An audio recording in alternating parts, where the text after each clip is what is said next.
আসসালামু আলাইকুম বন্ধুরা, ঈদ উপলক্ষে বইয়ের জন্য মুক্তার মালা অর্ডার করছিলাম। তো অবশেষে হাতে পেলাম। তো অফিসে গেছিলাম, ফোন দিছিল ভাইয়াটা। তো ভাইয়াটা আসার পর আমাকে গিফটটা বক্সটা চলে আসে। বক্সটা হাতে পাওয়ার পর 490 টাকা দিয়ে অর্ডার করছিলাম মুক্তার মালা, ঝিনুক, যাকে বলে ঝিনুকের মালা। তো বক্সটা আমি এখন আনবক্সিং করতেছি। তো ভাইয়াটা বলছিল যে কে জানি পায় নাই, মুক্তাটা ছিল না ঝিনুকের ভিতরে। তো বলতেছে ভাইয়া আপনি একটু চেক করে নিয়েন।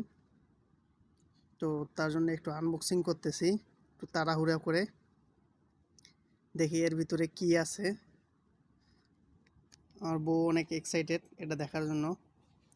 তো আমি এখন খুলতেছি, প্যাকেজটা খুলতেছি। দেখতেছেন অনেক সেফটিভাবে প্যাকেজটা করা হয়েছে যাতে কোনো সমস্যা না হয়। দেখতেছেন কত একটা সুন্দর একটা গর্জিয়াস প্যাকেট দিয়েছে। তো আমি খোলার ট্রাই করতেছি, আসলে এটা খোলার ঢাকনিটা কোথায়। ও, এই সাইডে খোলার একটা প্যাকেট দেখতেছি, এই যে প্যাকেটটি খুলতেছি। ও মাই গুডনেস, অনেক সুন্দর দেখতেছি। এই যে মালার সেন্টটা, তো সেন্টটা আসলে অনেক পেঁচানো। সেন্টটি পেঁচানো থাকার কারণে, গেটো লাগার কারণে অনেক সময় লেগেছে খুলতে, তারপরও খুলছে। যাক, বেঁচে গেছে। এবার দেখানোর পালা। এবার ঝিনুকের মুক্তা যেটার মধ্যে আছে, ঝিনুকটা, তো এই কটুটা খুলতেছি। দেখতেছেন ও মাই গুডনেস, দেখতেছেন একটি ঝিনুক এবং বক্সটা অনেক সুন্দর করা। তো বক্সটার মধ্যে এই যে আমি ঝিনুকটা বের করে নিলাম। তো ঝিনুকটা অনেক ছোট মনে হইতেছে, আমি রাখলাম কুর্তাটা। এখন ওর নিচে একটা, এই ঝিনুকটা ওপেন করার জন্য একটা প্লাস্টিকের চামচ দেওয়া আছে, দেখতেছেন হাতল একটা।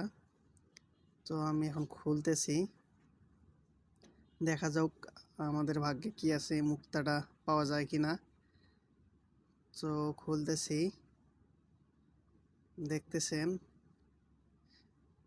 ঈদ উপলক্ষে, ঈদের জন্য বউয়ের চাওয়া পূরণ করার জন্যে।